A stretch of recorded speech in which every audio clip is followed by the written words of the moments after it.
Richard Nunekpeku from Sustineria Attorneys with us. And we are also expecting a third guest, Onyeka for some Nigerian vibes in our today's discussion.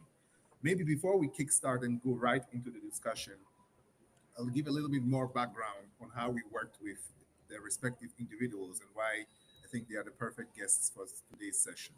So with Vanessa, yeah, young female entrepreneur, really started a business as I described it before from zero and has brought it to considerable heights, a lot of challenges, a lot of ingenuity along the way.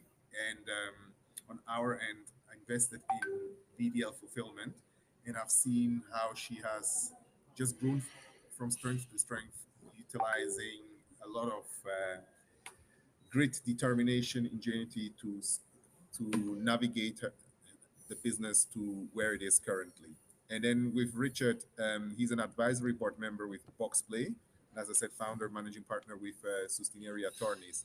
And what struck me or struck us immediately when we engaged with Richard in the beginning was he's not just a lawyer. He's an entrepreneur turned lawyer, so has a very good viewpoint of yes, what does it take to build a business, but then also comes in with harsh realities of what you need to get right in order not to run into the wall. So let's have that discussion. So firstly, I would start with Vanessa. Maybe for a little bit of context, maybe you can tell us in a very rapid version uh, why and when did you start BDL and where are you at now? I Okay, think you're thank mute. you, Daniel, for the introduction.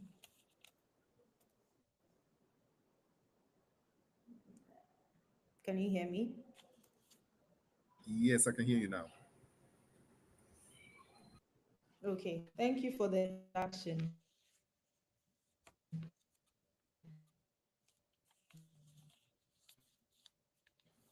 Do is we help e-commerce sellers to be able to reach multiple buyers across Ghana. And we've started by allowing different businesses across Ghana and then also in other countries to start doing business in Ghana. So we have businesses in Nigeria, China, US, UK, Algeria, Morocco, Ghana as well, all doing business in Ghana. And they are able to do that because we store their products, we package their products, and we handle last mile delivery on their behalf. So in terms of why we started, we think that, I mean, at the time I was starting, I found a need, or I found a challenge in the logistics space. And it looked like we were not, it was a very new space. As at 2020, it was a very new space. There were a lot of new entrants. And because of the COVID-19, we found that a lot of delivery companies started to spike up because the only thing that was actually working was that we were moving products around. We were sending products to customers. And it was around that time that the idea of came. But then before the COVID-19 lockdown, I had already come up with the idea. So I was just thinking about what kind of problems I could solve because I was looking for different challenges that really strike me as a person. And one of the things that came up was logistics because I used to order a lot of things online. And so I will place an order online. The riders will come and deliver. They will not deliver on time. They'll deliver wrong things. So many issues and challenges, the way they are even looking when they deliver to you and things like that. And so I thought that it was a very good challenge to bring to myself. And yeah, I think so far this is where we are at now. Yeah, okay, great. I mean, we hear like, of course, the challenge one is solving is very important, but maybe to make the switch from, yes, like now a founder describing the start and what the challenge was, maybe towards Richard. I mean, I know you experience founders, you experience SMEs, different businesses, but what would you say is like once that, let's say that initial momentum, the vision is gone, and maybe like things become like towards the harsh reality, what are some of the pitfalls maybe that you see entrepreneurs running into? Could be both from a general aspect or even from a legal aspect. Some of the major pitfalls, challenges that people maybe don't see at the beginning, but then run into it. Thank you, and happy to be on this box chat. I think that one of the key realities that most entrepreneurs face very early in their entrepreneurial life is the difference between reality and dreams. So we are encouraged to dream big, and most of the times we are motivated by that dream to pursue audacious goals. But we forget quickly that you need to build up. So by building up, meaning that you still have to have that vision, but starting small, building up sustainably to be able to reach your ultimate goal. You cannot seek to be able to achieve that goal just by starting. So most entrepreneurs more or less assume larger responsibilities at the beginning without building the structures and the support system to carry them the last miles. So you see businesses that do not have structures properly in place. They may not have registered with the regulatory bodies that they are supposed to register with. They may not be in compliance with law, or they may not be in compliance with other best practices that you may see around, the requirement of having a board in place, the requirement of ensuring that there are internal processes for procurement, for recruitment, for accounting, for all the things that businesses generally are expected to have in place to grow sustainably. And then the motivation is just the fact that there is this brilliant idea that the founder has, and the founder believes in the idea so much that he's doing all the possible best that he or she can do to be able to actualize that idea without paying attention to other requirements of managing a business.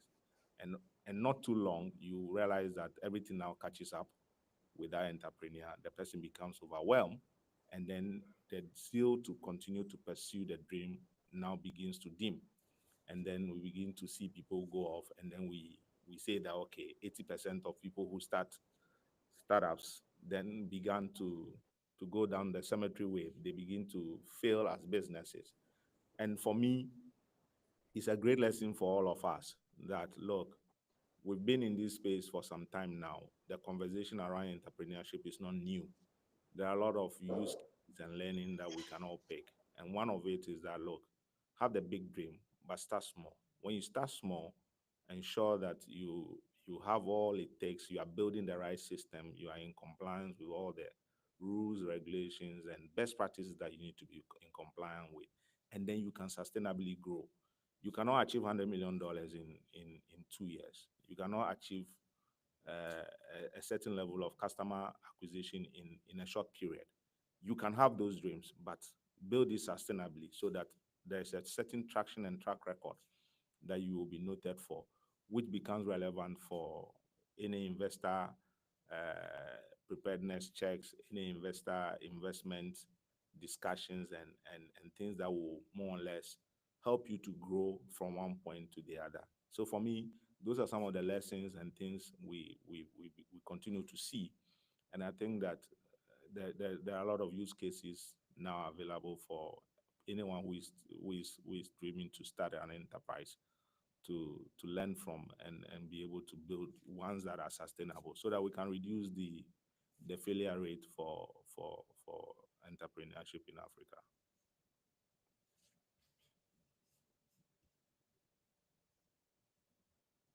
Um, a lot of time I've experienced is something entrepreneurs don't really want to hear because they feel it's against their big vision. But I think we all understand that that's not what is meant. And when you are in it, you later realize, yeah, there's multiple reasons I would say for starting small. And maybe I have seen Onyeka has also joined us. Welcome to the discussion.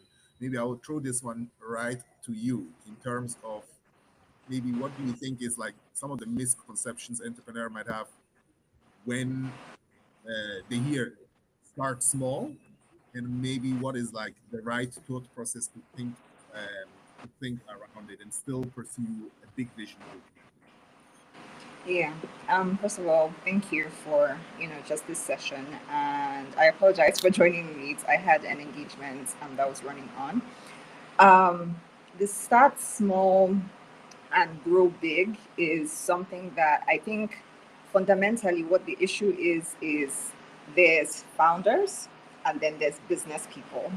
And I think like there's a difference between both, right? And as a founder, what you are is really like that big vision type of person, and you're all very dreamy. You're a visionary, really, and everything is so like high level. I'm guilty of that. Like I think Africa humbled me very, very, very greatly. Like building for Africans humbled me. But the business person is more looking at, and that's where you think about. I was reading something and it said, you know that your CEO material when you can balance dreams with reality. And so when you're able to balance both of them, that's what actually like makes you business savvy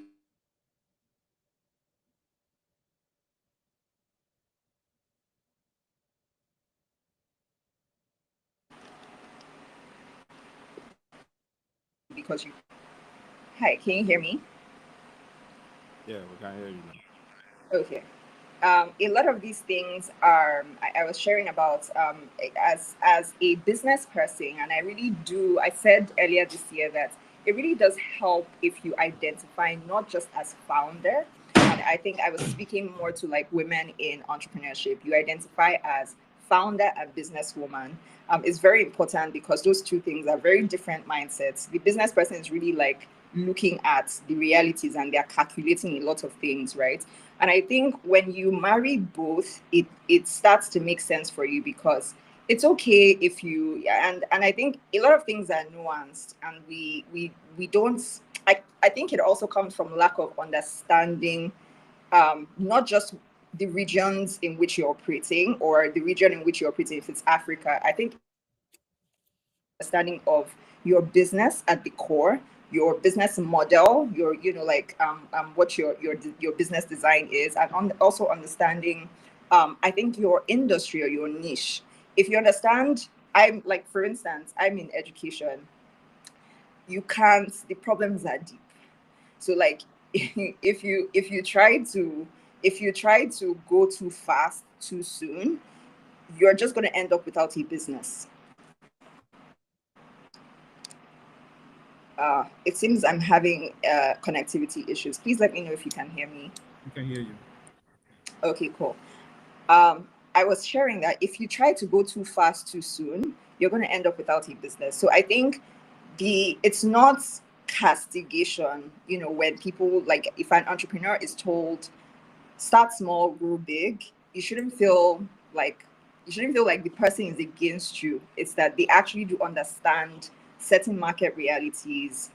They probably understand more how, especially people who are speaking to you in an advisory capacity, who have gone ahead and who have seen the realities of the market. I think listening to that wisdom, it's very, very, it feels very brutal when you're a visionary. It cuts, but one thing I think entrepreneurs have to practice more and imagine this that you don't get or you ignore the advisory or the advice that is given to you, and years later you go and find out like this person was right all along, and then you've ended up either killing your business or not having like not having a business or starting from scratch again. So as painful as it might sound as an entrepreneur, it's just the reality. And we also have to, speaking to the region of Africa, we have to get honest about the fact that this is still a developing market. We just have to get honest about it. Like we act like we're in the West and we're in developed society. We're not. So I think we have to get very honest about the fact that a lot of things are in their nascent stages here. And even if you had like cash flow and you had the resources, going too fast or going too big, you're still going to end up in the same spot as the person who doesn't have as many or as much resources. So I think like that market reality is just and an understanding of in business there are principles, there are foundational principles, right? They're foundational principles. You cannot skip certain processes. So yeah. Yeah, I mean, it's very interesting when you say the reality of a developing market and all of those things. and we spoke about starting small. But then what came to my mind is, on the other hand, maybe when it goes towards investors and VCs, then there's still almost sometimes a demand maybe to paint the picture of how you roll over the like Africa or sub-Saharan market. At least it's like one single market, and they're almost maybe as well. Then all of a sudden, from the advice of building sustainably, thinking small, maybe there might be a founder might feel pressured to tell the story of, yeah, that fast growth that you're pointing out, too fast a growth, and horse themselves into that jacket of making that kind of commitment or promises. So maybe from somebody who is like actively building a startup, and I would say from my knowledge, I would say is in a good position. But then, of course, what is that good position, the reality versus maybe the expectations venture capitalists are putting up towards Ghanaian, West African businesses? Maybe I'll throw that question to you, Vanessa, first. Maybe what are your thoughts around that part? Reality versus maybe the story that was almost demanded to tell to raise venture capital funding.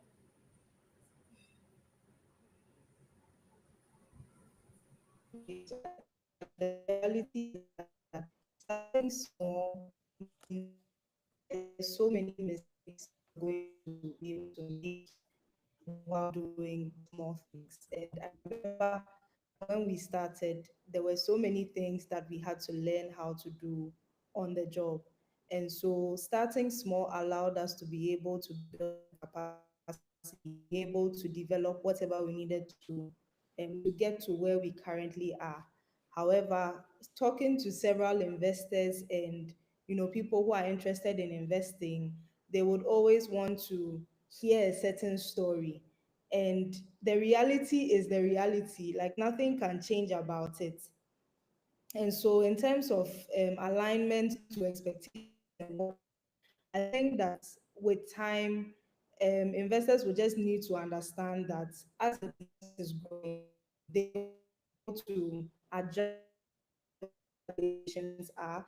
It won't come overnight. It won't come because we are pitching or we are putting up a presentation. So we have to tell that story. It would come with time. And so I think that with time things would be able to subside so that people who are actually building real businesses will be able to have their voices heard. And you find a lot of the times that people are raising funds, but then when you check actually what they are doing, they are not actually really doing much. They just actually started and were able to sell the story. And so when it comes down to them giving them the money, that's when you realize that the challenges are coming up because they were not able to start small. And so some of these things need to be really looked at in that process so that mistakes are not made later and things like that. I think I want to add a few comments to that. I think that founders must begin to understand this simple rule. VCs or investors are not fools with money who do not know what to use them for.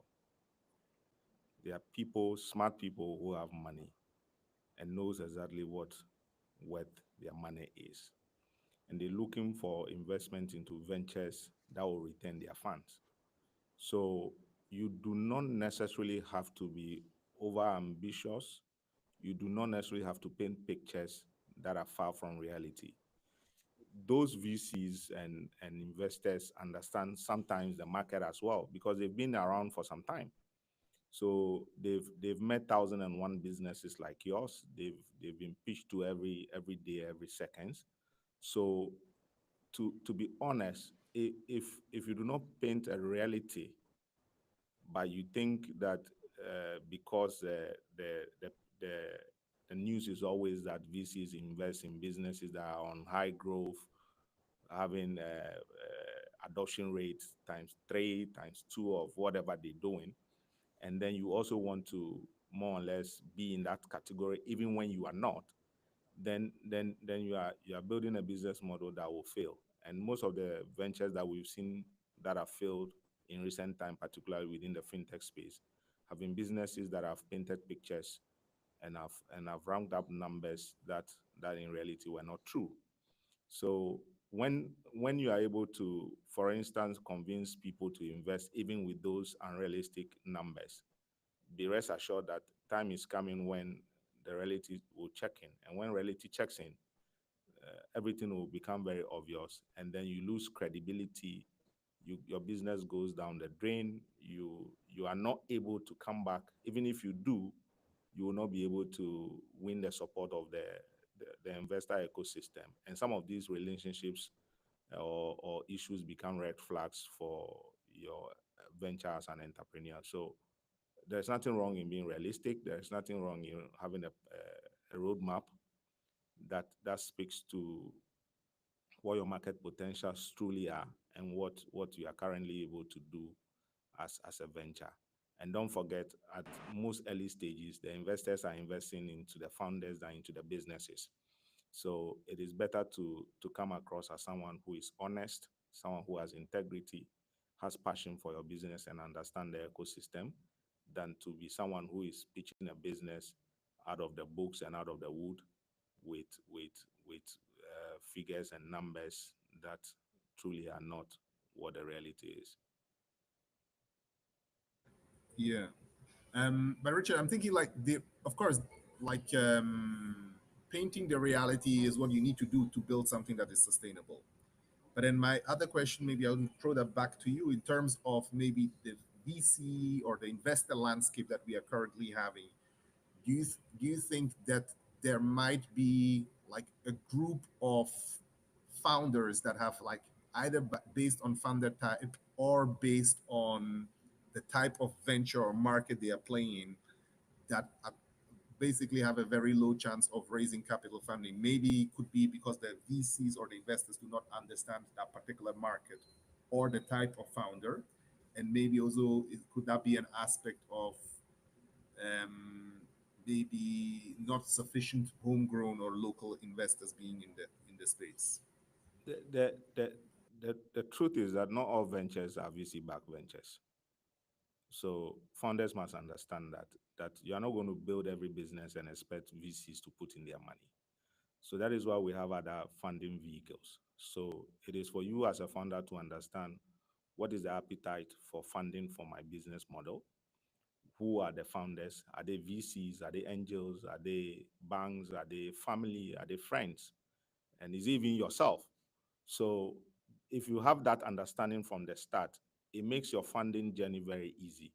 Then it becomes more targeted. You know who you are speaking to, so that you also don't waste too much time chasing VCs who ultimately will not be interested in your business venture.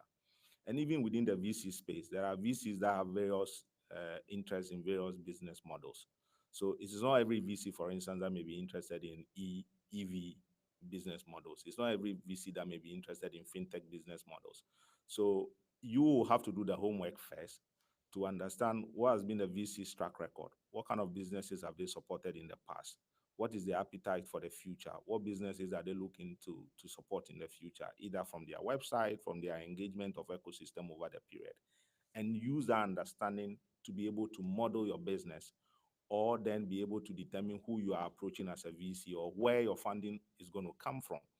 Because if you build a business model and expect that because it is you who is building that business model, VC should be able to give you money, then you may be in the wrong business. So that understanding of what your business model is vis-a-vis who is funding those kind of business model, where the money is coming from, will be very critical in ensuring that there is that match for business and funding as early as possible that you may need it.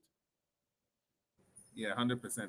And I think also now that this discussion has drifted a little bit into the investment side of things, but we all know there is a lot of course, there is sometimes gaps in funding, but I think there's also a lot of times where founders, or not, maybe it's not the right founders, where they overestimate the criticality of funding versus other items that are required. And usually there is a long journey even before you are anywhere near being investor ready. Mm. So probably we can go back to some of these let's say pre-investment ready stages and even think around what do you guys actually think are the most critical factors that you need to get right in order to even get on the right starting journey. Maybe throw that back to Onyeka. So my question, like going away a little bit from the funding side of things, like even before, like what are the key aspects that the founder has to get right early on in order to even get to that stage where you can think about uh, external funding?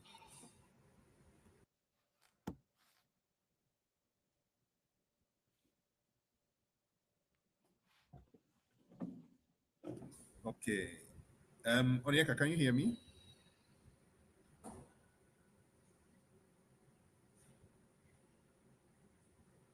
Okay, I'm not sure. I think I her think mic is off. yeah, she's mute. Onyeka, you're muted right now, but I'm not sure you heard my full question. Okay. Then maybe let's go. Um, maybe maybe Richard. Then I'll throw it back once more to you in terms of Mm, what do you see. Like, I mean, personally, I feel like oftentimes when you ask founders, almost unanimously, number one issue they would state is capital. But I think definitely there is some other very critical challenges or items that need to be addressed. Maybe you can mm. talk a little bit towards the one you Okay. see as super critical. Okay. The other very urgent issue also has a C, which is capacity. Because, like I said, at early stages of your business venture, anyone giving you money is giving you money because of the trust in your ability to manage the money and return the fund. So, if you do not have the critical capacity to be able to manage the business or whatever you are doing, then you are not on the right path to winning the confidence of people who are going to give you money. So, founders must understand that capacity is critical. Capacity comes before capital. And in doing so, you need to understand how businesses are run, how processes are established, how processes are followed, how processes are reviewed, and how do you learn from some of the insights, and how do you also show or demonstrate that you have a fair understanding of all the critical aspect of business management. It's not only the role of a CEO that is important, the role of an accountant, the role of an HR person, the role of a sales and marketing, the role, if you are into production, the manufacturing processes, the protocols, establishing protocols for standards for your product and all the things that needed to be done. You need to have a fair understanding of that. And one of the ways by which we build capacity is sometimes people start right out of school and become successful entrepreneurs. It's either you recognize that you don't have the capacity and you are partnering with people who have the capacity to more or less provide that balance for your inefficiency, or you are learning it yourself, or you've gone out of your way to, for instance, seek work in some established enterprises, work for some number of years, gain some level of expertise and experience before venturing into your own entrepreneurial pursuit. If not, then you should be looking for persons who have the balance and the fair understanding of what you lack to provide that comfort and support for your enterprise. Without that, it becomes very difficult to be able to manage the business sustainably. You may try at the beginning, you may seem to be successful because at that stage you are driven largely by your passion and the product innovation you are pursuing. But over time, the inefficiencies and the structural problems will begin to come to the fore. And then your business will begin to have issues, either because you've not been in compliance with certain processes, or you don't have systems in place that can support the growth that you are pursuing. And then that becomes a challenge for you. So capacity is very, very important, and founders should prioritize building that capacity even way before seeking investor funding. Yeah, to add to what Richard is saying, I think that capacity is very important in terms of even the founder themselves, because you find that a lot of people in technical roles are starting businesses, like maybe a software engineer, a lawyer, someone who is like very abreast with food making, like very creative, maybe an artist or someone who makes fashion items. they end up wanting to venture into entrepreneurship or to go into building a business, and they don't realize that to be a founder, as a technical founder, you need to always understand that it's either you are becoming more of a business person to become the CEO, or you are still taking on that technical side to become that person in the business. So say you are a software engineer. If you want to start a company, you need to assess, do I want to be the CEO, or do I want to be the software engineer in the company? A lot of people are not able to draw that line. So you find that a lot of people are starting businesses, but then along the lines, they are still doing the work of a software engineer, or they are still doing the work of being a creative person. And so, in terms of the actual strategic direction of the company, they are not able to put that forward because they are too busy doing operations and are not able to meet the capacity, like he's saying, of the business to help it to grow. So I think that personally, my view is always on looking at the growth aspect. Even if the investor decides not to invest into your business, how are you looking to grow the business to a point where you know that it can be self-sustaining? And I think a lot of people are also slowly getting away from that because they feel that they can easily get funding or secure funding through different means. And so actually building the business to be able to be self-sustaining is something that is slowly becoming an issue because you find that people are not growing, the companies are not growing, they are still at the same places they are at, and it's becoming a problem. So I think that looking at growth is very important. Where we are yesterday should Very be the same as important. we are Where today. we are yesterday. There should always be a track record of growth. And I think that once that is relatively established, in place, you should be able to secure the funding.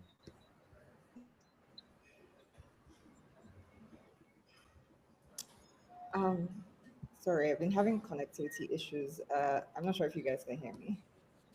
Yeah, we can hear you. Can you hear me? Okay. Yeah, without meaning to drag us back too much, I caught bits of things that were shared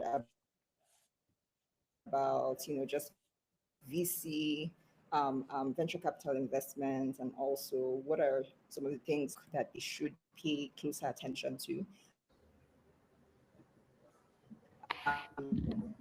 I'm going to start, I think, with the former. And I think just in my learnings and in my observations, something that happened while we were setting up or building SI, do feel, or we did feel that they were just of the entrepreneurial landscape here in Africa.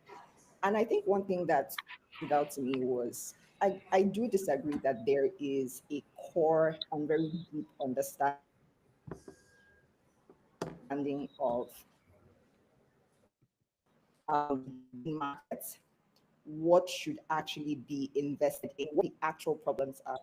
And I think that comes from we had a tech craze, and I think everybody is cooling off from tech craze because we realized that infrastructure tech wise. So an example, we're using Riverside, we're using Zoom. You can do those things. They've been provided for. I mean, what is left to do in that regard is localized payments for us so that we're not paying like region based pricing, so that we're not cutting our necks for softwares and tools. But I think just what's the biggest learning after speaking to these VCs is that there's a lack of understanding. Yes, you want I don't know that it's the story that they're looking for per se. At the end of the day, they're really just looking to flip money. That's what it is, right? And so looking for scalability is very key and it's priority to them, which it should be. But I think when we understand the reality of the market and what the problems are, we talk about, and this sips into the other conversation of, we're saying capacity. There's very little. I didn't end up in education because I like teaching or I like building schools. I ended up in education because it's a real problem and it needs to be solved. And if it's not solved, nothing happens. So I think while, yes, not every business, this is the one statement I agree with, not every business is worth VC funding.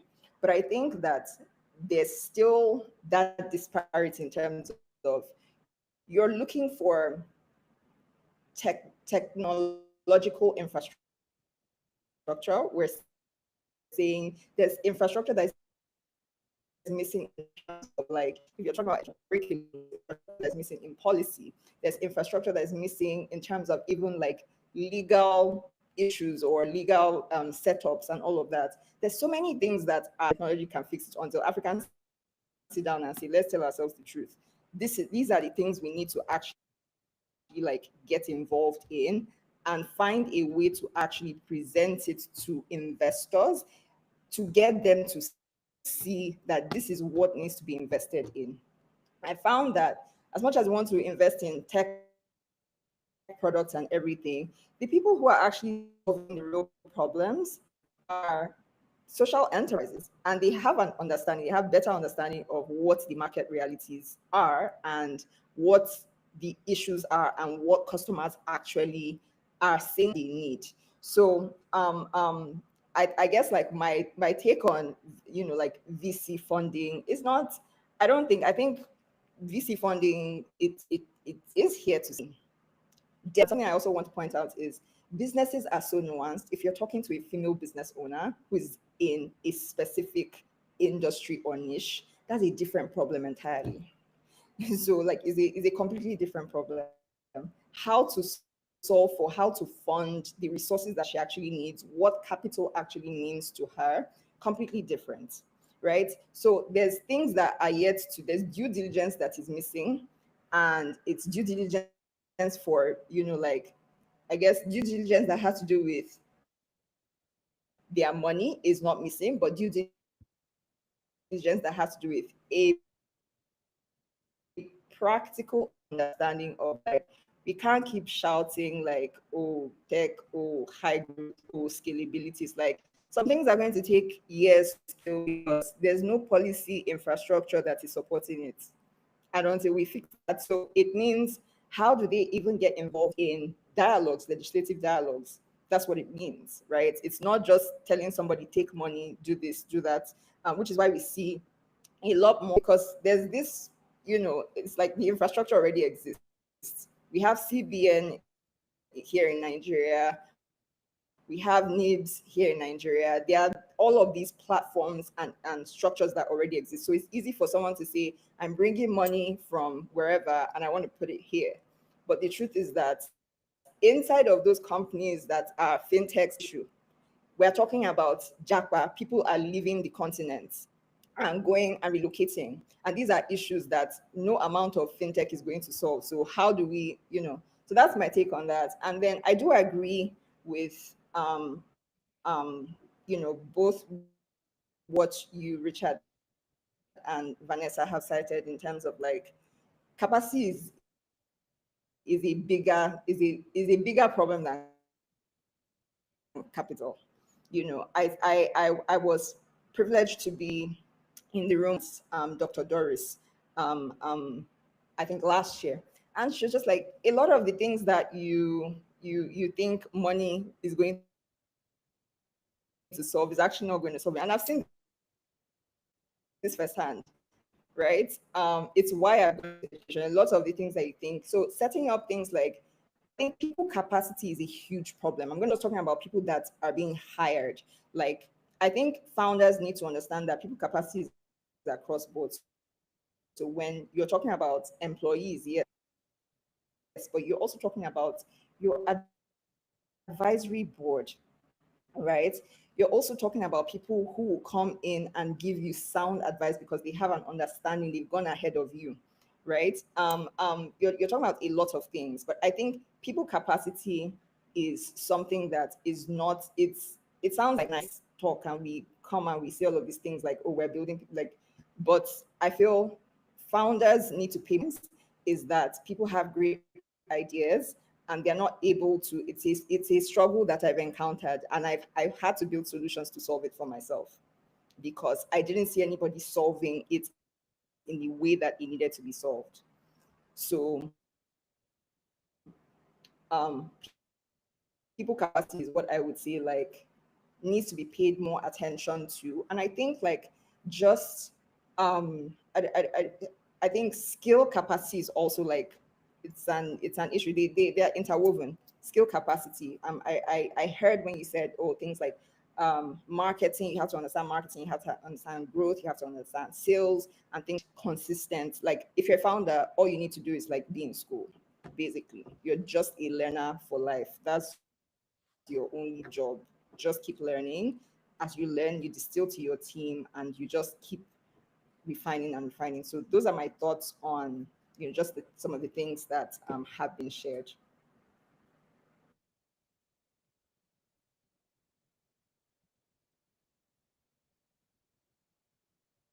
So we've lost Daniel. Yeah, I think we're missing that now.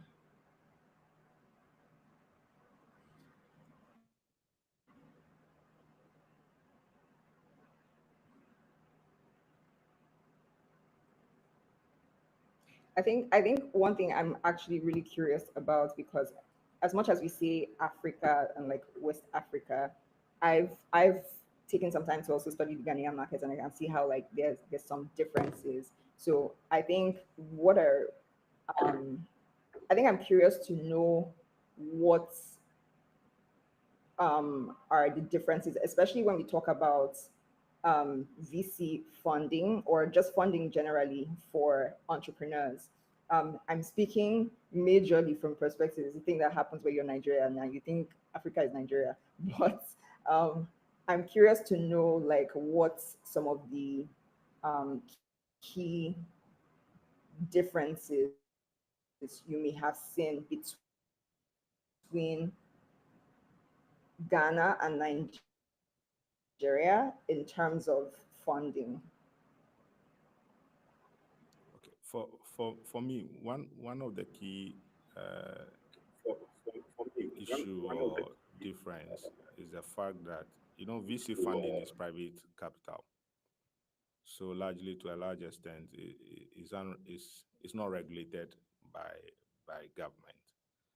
However, depending on the business you are investing into, if the business, for instance, is a regulated business and the regulator is interested in knowing who becomes owners of the business, then the issue of whether or not the VC is able to invest into that business, given the regulatory requirements of either ownership percentages and even nationality of the VC fund owners, becomes an issue. If not, every other discussions around VC funding is a private discussion.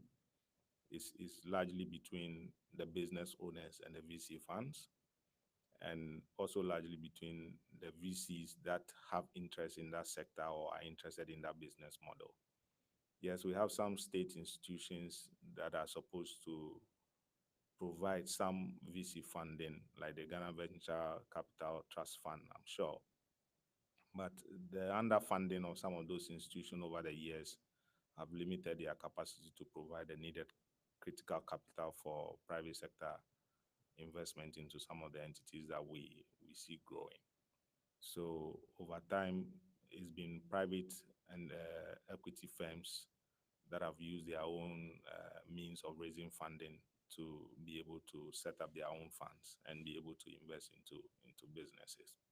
It has been largely technology-led businesses for some time now, also because of the space in which we find ourselves, where every business is going online. AI is influencing and creating new business models. And we're beginning to see a lot of efficiency from enterprises that are leveraging technology largely to offer their services and develop product. So a lot of the VC interest is also in that space. So we've witnessed investment, and even recently, I read 2 days ago that ZPay, a fintech company in Ghana, has raised an $80 million dollar equity or debt financing from some VC firm to support its expansion project. And so you can tell that technology is leading and driving the funding that we are seeing in Ghana. And it's no surprise. And I'm sure that will continue for some time to come. So if you are building a business model today, some of this insight becomes very important. You cannot ignore that the VCs are going towards technology. They are investing into businesses that are simplifying and digitizing traditional processes. So how do you customize your solutions to meet not only that when a VC fund appetite, but also solve critical consumer pain point will be very critical in attracting VC funding going forward. I think also to say so I had an investor actually tell me they think that Ghana is a small market. And so leveraging on technology definitely is something that is going to be more of interest to them because they think that generally Ghana is a small market and there is so many or there are so many challenges in a market like this that if you limit your business to being just in Ghana, you are going to limit yourself from also perhaps getting investment from them. And so they are looking more to invest into technology driven businesses that are looking to scale beyond Ghana. And so that's just my 2 cents on that. Yeah, I agree completely. And I think to Vanessa, I'm actually very curious about, so in doing that, especially as a woman who's leading venture, I'm curious to if the technology actually does become the product based on, I think I'm asking this question because like it's so nuanced when it becomes like a woman's business is really nuanced. So I'm curious if that then the technology itself then becomes the product that you begin to sell, and is that what you typically see that actually helps solve customer issues or needs? Is that the thing that then solves for it?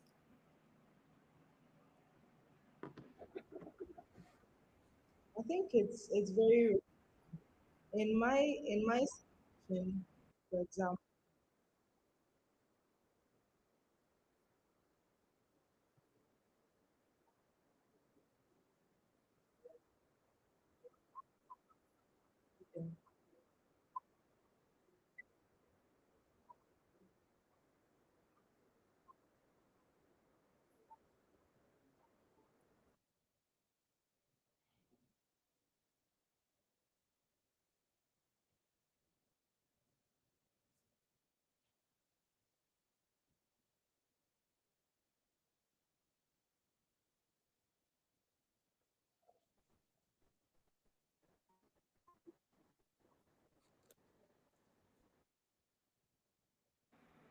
Thank you. I think challenges are well known. We've had these discussions of challenges across Africa, particularly for entrepreneurship. Rather, what I think young entrepreneurs should be doing is how they are using insight from some of these challenges and how people have gone around the challenges to build sustainable businesses. So for me, if you want to start, you need to also invest into understanding how the industry works, who are the players, how have they succeeded, what business models are they building, or what business models have they evolved over time, and what are they doing now to either sustain themselves within the sector or to grow and expand. That understanding will be very critical for you in terms of building your own models, which will be unique based on your product offering, and then be able to build, like we've said on this call, that look, you need to build small over time. Whilst you are building, having the right structures in place, building the right partnerships, building the right system, building capacity yourself. You are a lifelong learner on this journey, and then using the learnings to innovate over time. Because today we have AI, we don't know what is coming next. So if you want to survive, you need to have a business model that is dynamic and can evolve with the changing times of where we find ourselves. And then I think that is the only way you can survive the storms we find ourselves in today, and be able to have a business for the future.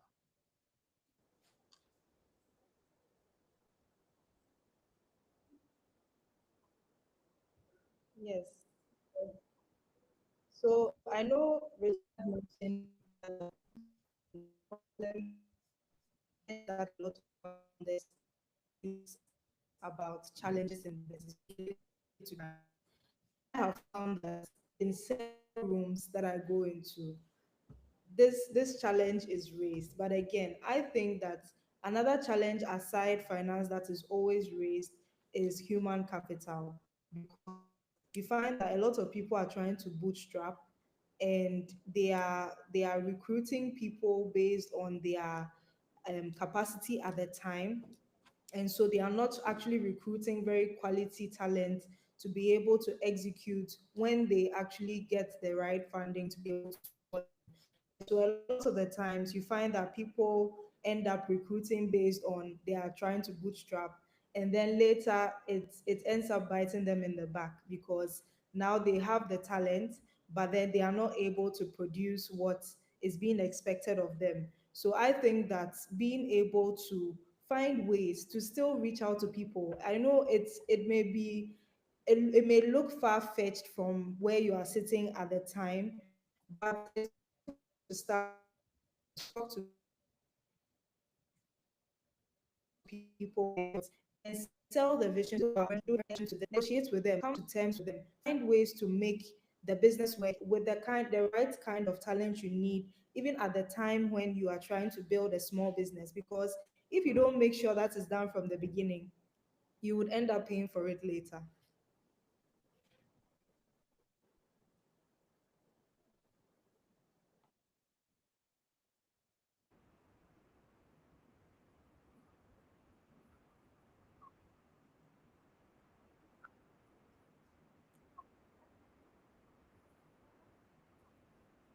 Yeah, thank you.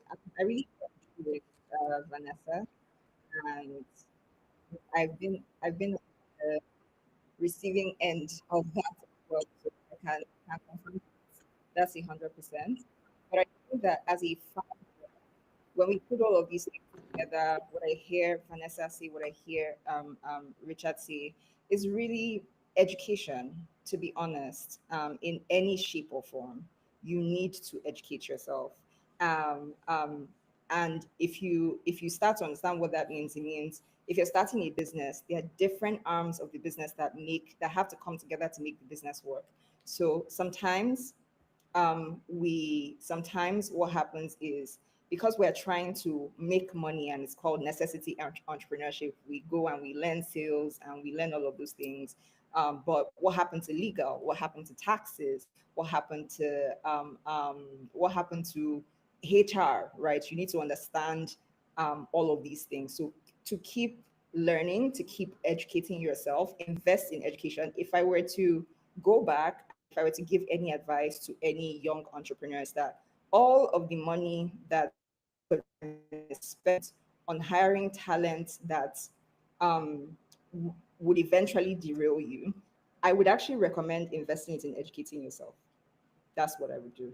I would have invested more in like my personal development as a founder than in spreading cash too thin on employees or talents that at the end of the day you realize they don't actually meet the mark because they are not quality talents. So I think education, which is knowledge, which is light, is the most fundamental missing part of like or the fundamental reason why it's hard to actually scale up as a founder, especially in Africa. I think like that's majorly the issue. So I think if I were to give any advice, is like get business education, get leadership education, get educated, basically stay learning. So yeah.